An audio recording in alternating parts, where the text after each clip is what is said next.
baisiausia, kas mūsų laukia šitoje ateityje, tai nuobodulys ir beprasmybė. Kai šitaip klausi, tai čia jau man pradeda tie klausimai kilti.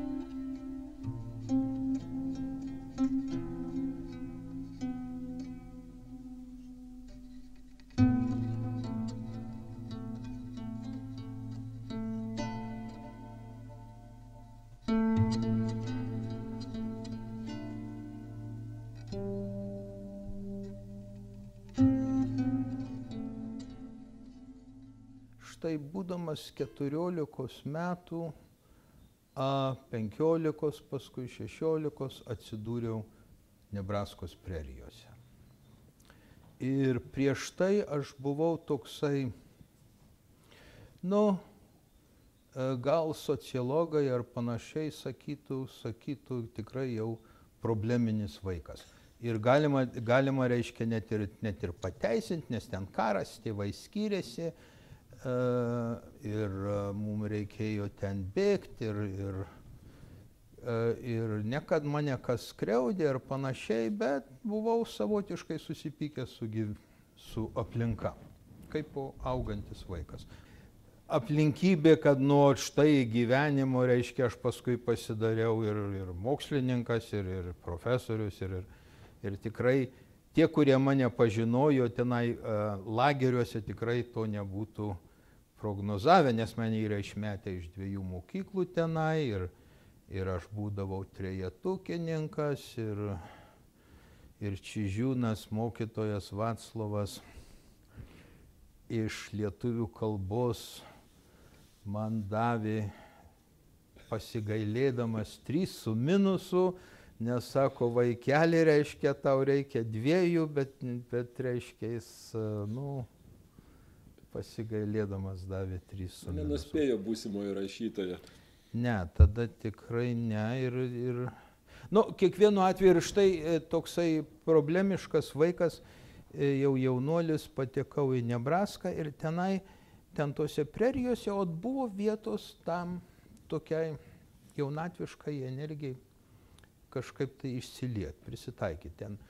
Ten patekau į tokią kompaniją, miestas nedidelis. Kaip visų tokių nedidelių miestų svarbiausia miesto pažiba yra amerikoniškojo futbolo high school komanda. Aš stambus bernas, mane tuojau pastatė ten į liniją ir įsijungiau į tą grupę žmonių ir buvo visiškai kitokie žmonės. Čia buvo, reiškia, ūkininkų vaikai, renčerių ir ūkininkų vaikai. Ir aš tenai su jais supratau, kad aš jau toli gražu nebūsiu toks mandras, jie jau medžiojo, jie nors neturėjo leidimo vairuodavo, jau turėdavo mašinas, jie trankėsi, reiškia, tenai, tos prerijos, žinai, pasakai prerija, ką tai reiškia. Bet įsivaizduok, yra tokia banguojantis tas kraštas, kai palyja žolė gerai auga, ir tarp vieno ūkio ir kito yra 1,5 kilometro ar panašiai. Nuo vieno miestelio iki kito yra 50 kilometrų. Aplinkui žvyrkeliai tada buvo. Tikrai patekau į tokią stebėtinai laisvą aplinką.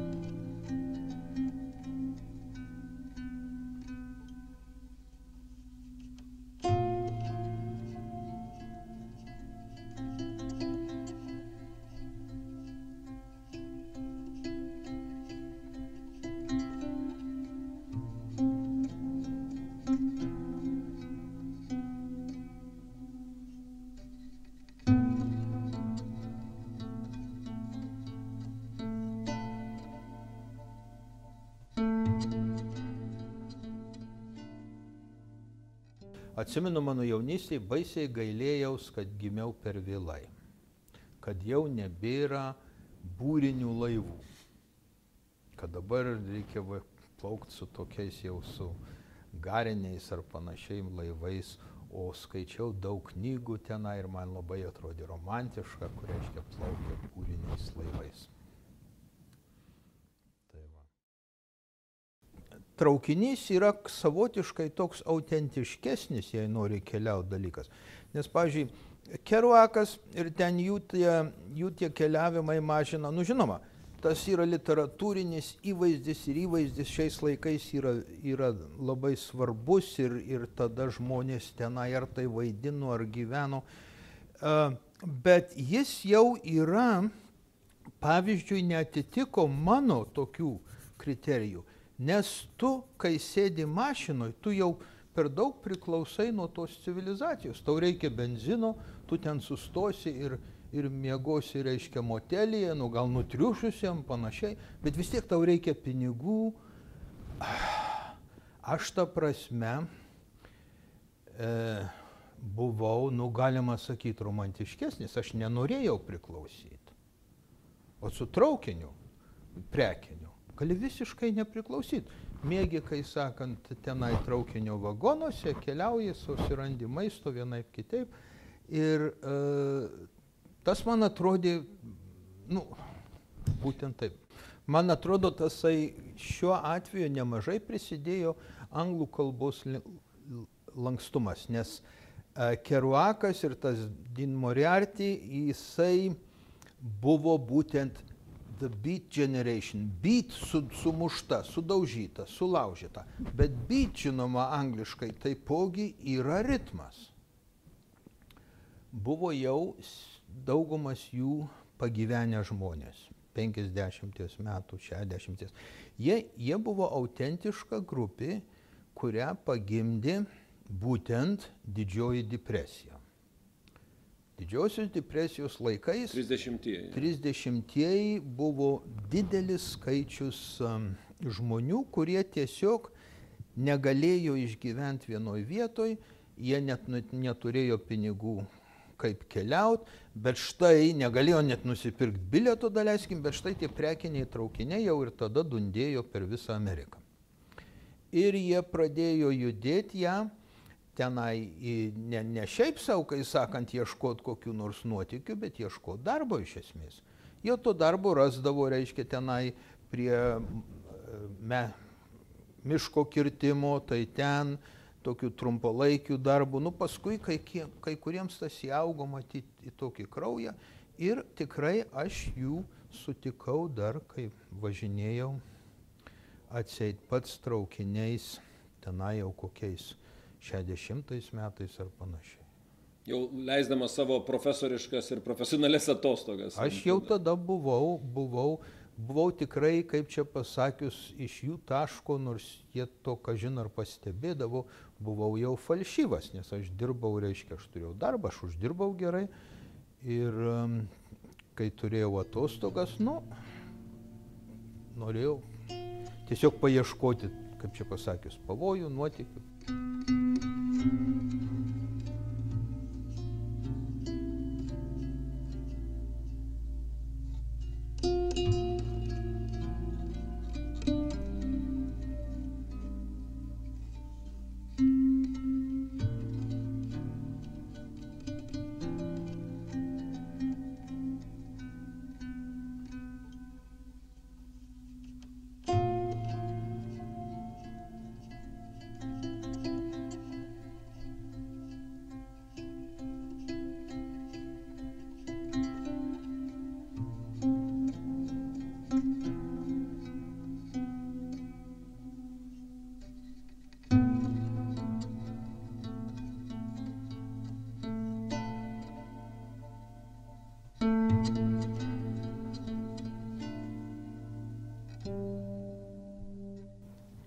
Man iš Kerouako kelyje yra įstrigęs vienas išsireiškimas iš pirmos knygos dalies taip pat, kai herojus, kuris neapsikenčia savo skurdaus niujorkietiško gyvenimo, kamuojamas prasmės praradimų ir taip toliau, jis nusibogina iki Denverio, ten kažkur apylinkėse pabando paglemžti kažkokią tai jaukią blondinukę iš tų pačių prerijų.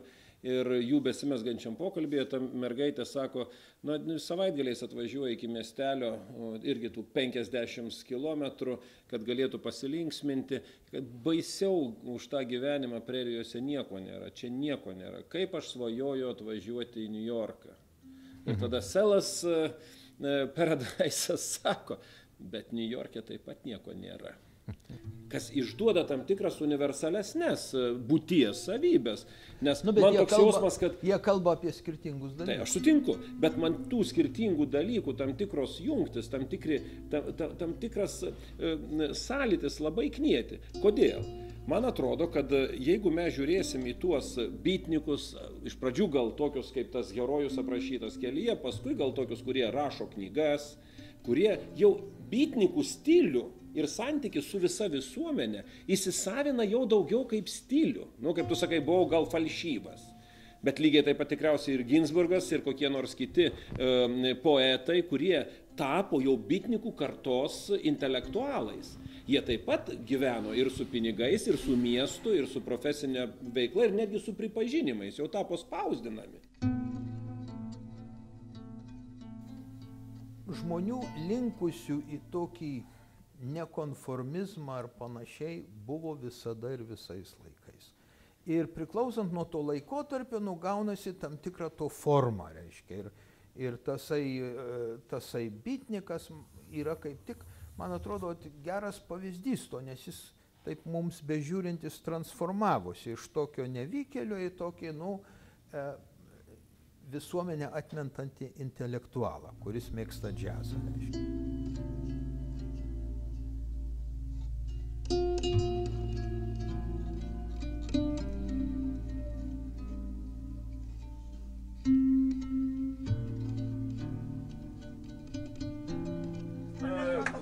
Kiaulės kojytė. Ir grybų pažadas. Kiaulės kojytės, tai gal man neduo. Tu turėtum būti geras milijonierius. 1 milijono neužtektų, reikėtų turėti jau keletą.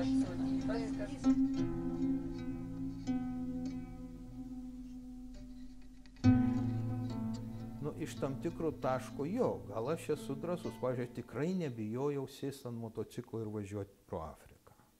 Arba, paimkim, kai medžiodavau 20 ar 21 metom, aš mieliausiai medžiodavau pats vienas, nesimdavau palapinės, nieko, reiškia, miegodavau po dangum, Afrikoje taip pat.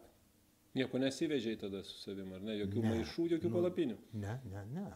Miegojau lauke, liūtas paraumojo, daleiskim, nes ką aš medžiodamas žinojau, kad aš kaip žmogus esu pats baisiausias sutvėrimas šitoj planetoje. Niekas manęs negali, kai sakant, man pavojaus sudaryti, nes iš esmės, kad evoliuciniai, aš šiek tiek esu ir mokslininkas pagaliau, evoliucinė jau taip sutvarkyta, tie liūtai išliko, kurie žmonių nepuolė. Jau nekalbant apie vilkus. Pavyzdžiui, yra legenda, kad vilkai žmogų puola. Čia jau reikia pasiutusio vilko ar visiškai iš proto išėjusio vilko. Normalūs vilkai, jie yra gyvenę kartu su žmonės juos šaudydavo ir medžiodavo ir taip toliau. Ir išliko tie, kurie žino, prie šito nesilies.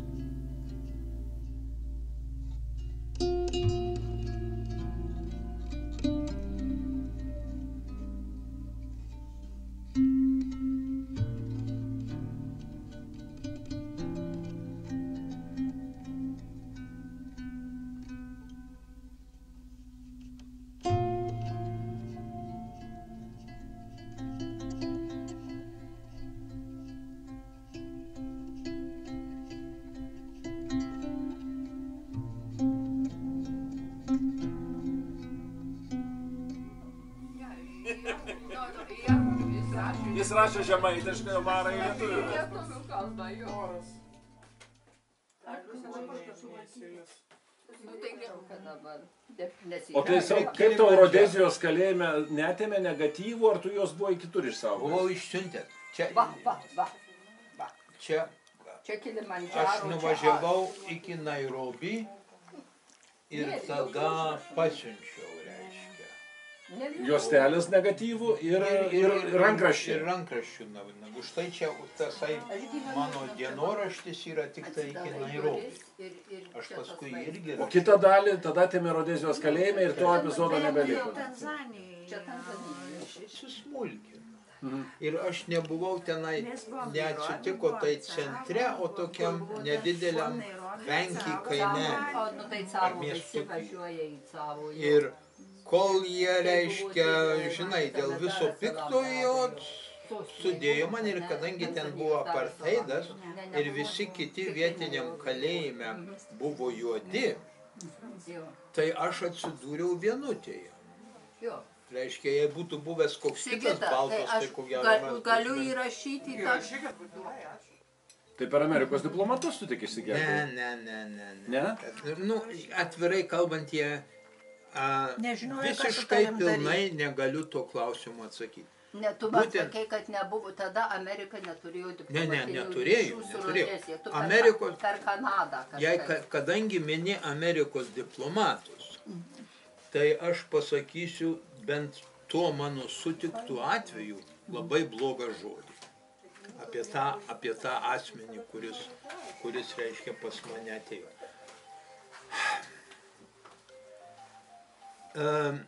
Aš buvau tada,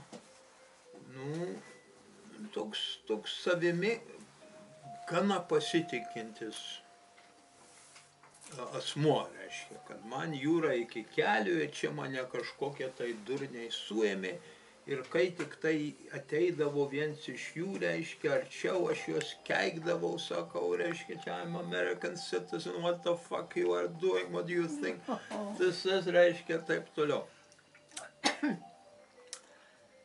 Ir maždaug po 3 ar panašiai savaičių ir aš tikrai jaučiausi, kaip čia pasakius, pilnai savimi tikras ir saugus. Nu, aš uždarytas, bet čia yra be teisėm, ir teisė yra mano pusė, jie yra tie neteisėjai ir kažkaip tai visai atvirai kalbant nejaučiau ypatingos, tokios, buvau labai, kai sakant, supykęs, bet baimės nejaučiau. Dabar ateina tasai Amerikos diplomatas, kuris dirbo Šveicarijos ambasadoje, nes tiesioginių santykių su Amerika nebuvo. Bet iš to Johannesburg jau sužinojo, kad ten kažkoks tai tipas, kuris šaukia, kad jis yra Amerikos pilietis. Ir štai jis atėjo ir aš ten irgi kažką tai garsiai, reiškia, jam sakau, čia tie uniformuoti to Ian Smith, reiškia, tipeliai tenai, laukia prie durų. Pirmas dalykas, kai sako, don't raise your voice, reiškia, don't do that, sako. Sako, we don't have any relationship. They could take out and shoot you and we couldn't do anything about it. Tada tu jau supratai, kad reikalas nebelinksmas. Ir jisai, reiškia, taip, tada aš atvirai kalbant šiek tiek susirūpinau.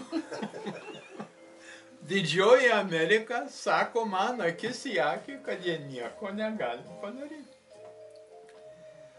Ir dar truko 2 savaitės ir tada mane supakavo, nuvežė į tą Johannesburgą, įsodino į lėktuvą ir išskraidino. Ir motocikliuko net gavai? Nieko, nieko. Aš žmonos, nei paso, nors su juo nebuvau. Jau su diplomatais nieko bendro nenoriu turėti. Nu, matai, jisai dabar draugiškai pasakė, kad tylėk, perspėjo.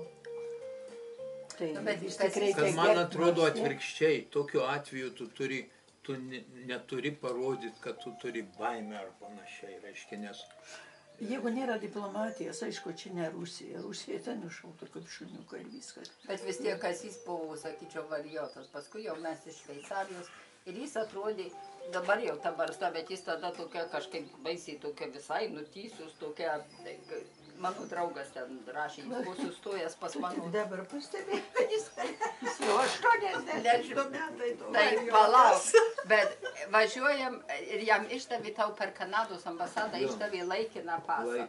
Ir ta nuotrauka kalėjime traukta, tai jis atrodo baisiai. Tai baukai toksai. Ir važiuojamės per Londoną, sakom, grįžtam į Ameriką, sustosim Londone. Aš atsiprašau, einu, parodau savo pasą, aš parodau savo pasą, tad pasižiūriu. Tai čia gerai, kad čia buvo 68, o ne dabar. Jau klausė, sako, why are you coming to England? Jisai sako, to blow up the parliament.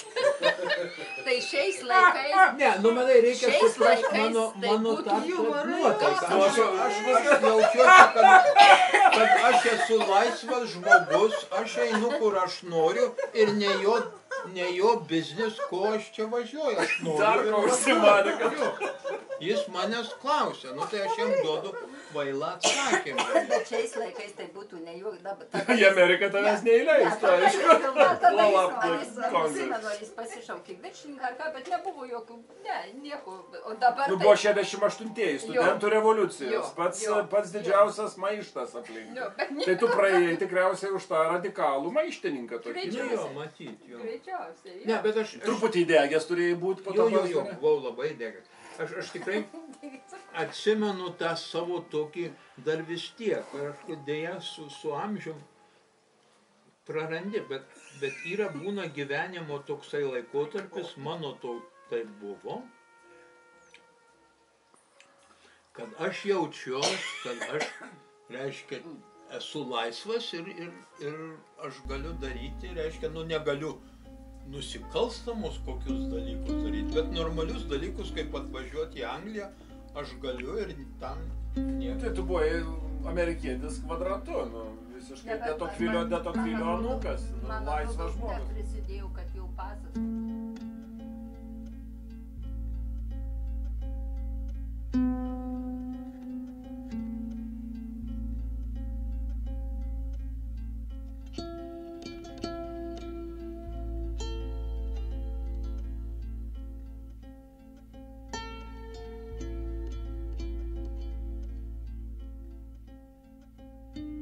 Kai aš tenai per vasarą vienais metais dirbau ranče, Vajominge, tai man kas antrą savaitę reikėdavo su džipu ketureigiu važiuoti giliai į kalnus ir nuvežti tenai maisto aviganiui.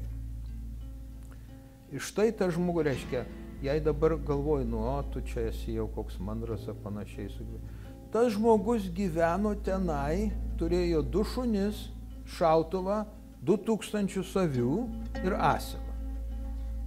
Ir jisai be manęs nieko kito iš esmės tą vasarą nematydavo ir jam visiškai nieko kito nereikėjo, bent jis taip sakydavo, reiškia, jis nesidžiaugdavo, kai aš atvažiuoju. Anaip tol, pasėdėdavom, pakalbėdavom, bet matydavau, kad jisai, kai jau ten jau tą maistą perduodu, taip toliau jis beveik laukia, kad imčiau ir neždinčiaus, reiškia. O kur žmogus, reiškia, gyvena savistoviai atsiskyręs. Ir kai aš save palyginu su tuo, tai kurgi, tai mano tas individualizmas palyginus menkas.